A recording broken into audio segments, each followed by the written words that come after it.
Hello everyone, welcome again in उड़ान classes. आज का हमारा टॉपिक है ऑक्सीमोरॉन और ये एक फिगर ऑफ स्पीच है। काफ़ी छोटा टॉपिक है, तो इस वीडियो में हम इसी के बारे में बात करने वाले हैं। तो इस वीडियो में लास्ट तक बने रहिए, इससे जुड़ी हर जानकारी आपको इस वीडियो में मैं देने वाला हूँ।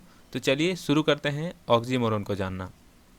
ऑक्सीमोरॉन के डेफिनेशन के रूप में आप इसे याद कर सकते हैं, two contrasting words are mixed for a single sense. दो कंट्रास्टिंग वर्ड्स को मिक्स करके एक सिंगल सेंस के लिए बनाया जाता है, उसे ही हम ऑक्सीमोरॉन कहते हैं। कंट्रास्टिंग वर्ड्स मतलब कि उल्टे शब्द के रूप में आप कह सकते हैं, जो एक दूसरे के उल्टे हों और एक दूसरे को मिलाकर उसके लिए एक अलग सा वर्ड्स का फॉर्मेशन करके उन दोनों को मिक्स करके एक सिंगल सेंस के लिए यूज किया जाता है। तो उस वर्ड्स को ही ऑक्सीमोरॉन कहते हैं। जैसे एग्जाम्पल के लिए आप देख सकते हैं ओरिजिनल, कॉपीज। ठीक है, तो यहाँ दो कंट्रास्टिंग वर्ड्स हैं, ओरिजिनल और कॉपीज। ये दोनों कंट्रास्टिंग वर्ड्स हैं, उल्टे शब्द कह सकते हैं इनको, और इसके बदले में एक नया सेंस निकल कर आया है। जैसे कि हिंदी में भी हम जब बोलते समय बहुत सारे ऐसे कंट्रास्टिंग वर्ड्स को मिला के एक नए सेंस के लिए यूज़ किया जाता है। जैसे सुख दुख हो गया, लाभ हानि, हंसी खुशी, नोक झोंक, प्यार तकरार। ठीक है, इस तरह के हिंदी में भी यूज़ किया जाता है। तो इंग्लिश में भी इसी तरह के वर्ड्स का फॉर्मेशन किया जाता है। दो कंट्रास्टिंग वर्ड्स को मिलाकर एक नया सेंस के लिए उस वर्ड्स का फॉर्मेशन किया जाता है, एक नया इफेक्ट देने के लिए। ठीक है, तो इसी को ऑक्सीमोरॉन कहते हैं। अब एग्जाम्पल देख लेते हैं। ओपन सीक्रेट है, ट्रैजिक कॉमेडी है, सीरियसली फनी है, ऑफुली प्रिटी है, फुलिश विजडम है, लिक्विड गैस है, नेचुरल एक्टिंग है। बहुत सारे आपको इस तरह के वर्ड्स मिलेंगे, कंट्रास्टिंग वर्ड्स। तो उसी को हम कहते हैं ऑक्सीमोरॉन। ठीक है, हम इस तरह के वर्ड्स आपने ईजिली आप देखे होंगे स्टोरी में या फिर न्यूज़पेपर में, काफ़ी देखे जाते हैं। और स्पोकन इंग्लिश में भी ये काफ़ी ज़्यादा यूज होता है। लेकिन लिटरेचर के अंदर इस तरह के वर्ड्स बहुत ही ज़्यादा यूज होते हैं, अलग से सेंस या कुछ अलग से इफेक्ट उसमें लेके आते हैं। वो हम देखेंगे आगे के स्लाइड में कि किस तरह से पोइट्री के अंदर ये ऑक्सीमोरॉन का यूज होता है।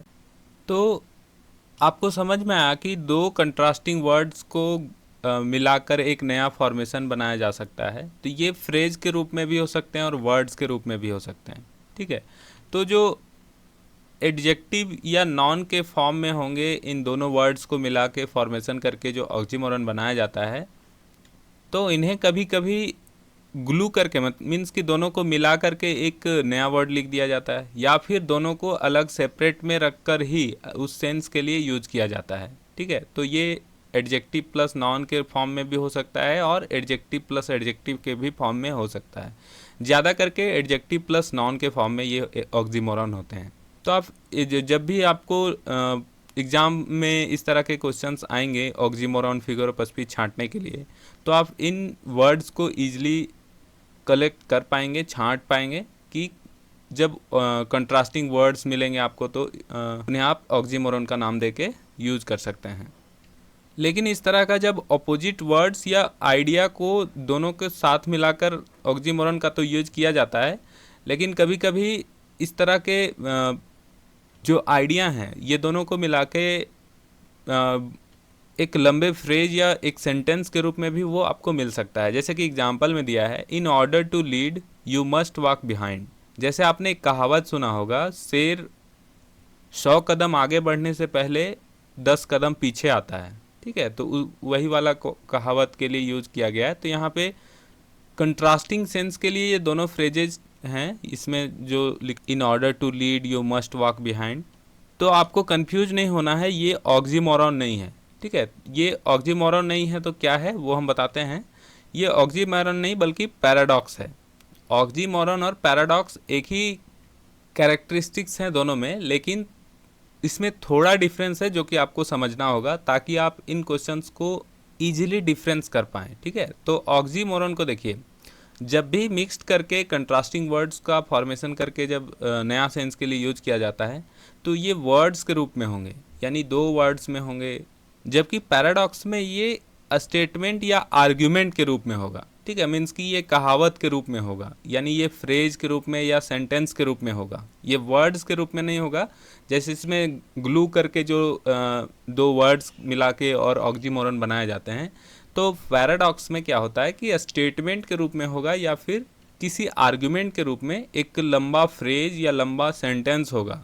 ठीक है, पैराडॉक्स में दोनों का कैरेक्टरिस्टिक्स वही हैं, दोनों का सेंस उसी के लिए यूज किया जाता है, लेकिन दोनों में मतलब भी अलग होते हैं और इनके यूजेस भी अलग हैं। जैसे एग्जाम्पल के लिए समझते हैं, एग्जाम्पल के लिए सिंगल वर्ड्स और टू वर्ड्स के रूप में और इसमें ग्रुप ऑफ सेंटेंस के रूप में दोनों का एग्जाम्पल देख सकते हैं। जैसे क्रूएल काइंडनेस, ये दो वर्ड्स का फॉर्मेशन मिलके ऑक्सीमोरन बन गया, जबकि लेस इज मोर ये कहावत या फ्रेज के रूप में है जो पैराडॉक्स के रूप में है। ठीक है, दोनों का कैरेक्टरिस्टिक्स मिलता जुलता है लेकिन दोनों अलग हैं। इस एग्जाम्पल को भी देख सकते हैं, बिटर स्वीट, और इसमें ब्रॉडली रॉक म्यूजिकल। ठीक है, तो इस तरह के हम दोनों को इनके कैरेक्टरिस्टिक्स में से डिफरेंस कर सकते हैं, अलग कर सकते हैं। तो आपको याद इतना ही रहना है कि ऑक्सीमोरन वर्ड्स के रूप में होंगे और फ्रेजेस के रूप में होंगे पैराडॉक्स या सेंटेंस के रूप में। ठीक है, पैराडॉक्स सेंटेंस के रूप में या फ्रेजेस के रूप में होंगे, जबकि ऑक्सीमोरन ज़्यादातर करके वर्ड्स के रूप में होते हैं। अब ऑक्सीमोरन का एग्जाम्पल देख लेते हैं जो डेली यूजेस के स्पीचेज में काफ़ी ज़्यादा यूज होता है। यहाँ पर आप देख सकते हैं जो रेड रेड में आपको दिख रहे हैं सेंटेंसेस में, there was a love hate relationship between the two neighbouring states. ठीक है, तो लव हेट ये कंट्रास्टिंग वर्ड्स हैं जो कि ऑक्सीमोरन के रूप में यूज हो रहे हैं। Virtual reality, paid volunteers, old news, agreed to disagree. तो इस तरह से ऑक्सीमोरन का दो वर्ड्स को मिला के इसका फॉर्मेशन करके ऑक्सीमोरन का यूज स्पीचेस में और लिटरेचर के अंदर यूज किया जाता है, जो कि अलग सा सेंस इससे निकल कर आता है। लिटरेचर के अंदर अगर हम देखें एग्जाम्पल, तो रोमियो एंड जूलियट का एक एग्जाम्पल है, loving hate, heavy lightness, bright smoke, cold fire, seek health. बहुत सारे वर्ड्स हैं, शेक्सपियर ने इसे काफ़ी ज़्यादा यूज़ किया है इस फिगर ऑफ स्पीच का। तो पोइट्री के अंदर भी एक नया इफ़ेक्ट देने के लिए, नया सेंस देने के लिए खूब यूज़ किया जाता है। ठीक है, तो ऑक्सीमोरन को मुझे लगता है आपको समझ में आया होगा। बस आपको याद यही रखना है कि दो ऑपोजिट वर्ड्स को मिलाकर एक नया वर्ड्स का फॉर्मेशन किया जाता है जिसको ऑक्सीमोरन कहते हैं, और जब इन दोनों वर्ड्स को मिलाकर एक नया वर्ड बनाया जाता है तब वो पुराने वाले सेंस को लेके, जो उसका पुराना वाला मीनिंग होते हैं, उनसे अलग होकर एक नया सेंस क्रिएट होता है, एक नया इफेक्ट देता है, उसी को ही हम ऑक्सीमोरन कहते हैं। फिलहाल इस वीडियो में बस इतना ही, मिलते हैं अगले वीडियो में, तब तक जय हिंद दोस्तों।